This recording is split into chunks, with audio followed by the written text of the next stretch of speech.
Good morning, I'm Lois. Here are your headlines in the East Midlands. The family of a 17-year-old from Sleaford in Lincolnshire who died after his stationary car was crashed into are calling for a review into the sentence of the speeding driver who killed him. Investigations are continuing following a large fire at a recycling centre in Leicester yesterday. Young people in the East Midlands are being put at risk because of a lack of swimming skills, according to the GMB union. Police in Lincolnshire have released pictures of a tractor driver they want to speak to in connection with a crash on the A1 at Foston. As the National Forest prepares to plant its 10 millionth tree, we've been looking at how it's transformed parts of Derbyshire, Leicestershire and Staffordshire. And you can see more of how the National Forest has changed over the decades in tonight's programme at 6. OK, time for the weather. Here's James. And that's it from us this morning. I'll hand you back now to Charlotte and Richard. Bye-bye. Good morning, I'm Lois. Here are your headlines in the East Midlands. A lawyer for the victims of the Air India plane crash believes the pilots have been wrongly blamed for the tragedy.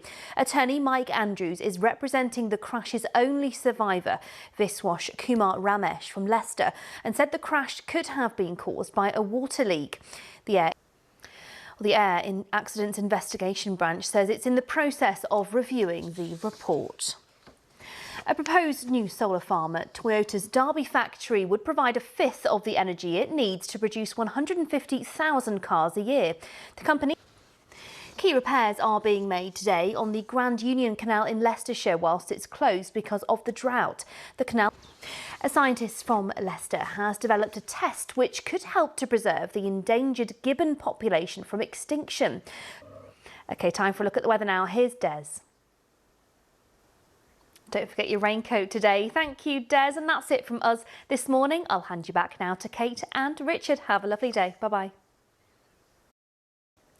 Good morning, I'm Lois. Here are your headlines in the East Midlands. A total of 350 homes were built last year in Leicester to tackle homelessness as part of a £45 million project in the city. A new youth project has launched in Kettering and Corby to tackle antisocial behaviour and has already made 16 referrals for support this summer. Plans have now been approved for black bins and recycle every fortnight rather than every week in Leicester. Female refugees and asylum seekers are taking part in workshops at Nottingham Playhouse as part of a programme to help boost their confidence. Time for some sport now, and Nottingham Forest will find out who they're playing against in the Europa League this afternoon. Hundreds of visitors are expected to attend 3 action-packed days of outdoor events at Chatsworth Country Fair from today. Well, what will the weather be looking like for them today? Time for the forecast. Here's Nick Miller. Thank you, Nick. And that is it from us this morning. There is more on the website. That's itv.com/central. For now, it's back over to Kate and Rob. Bye-bye.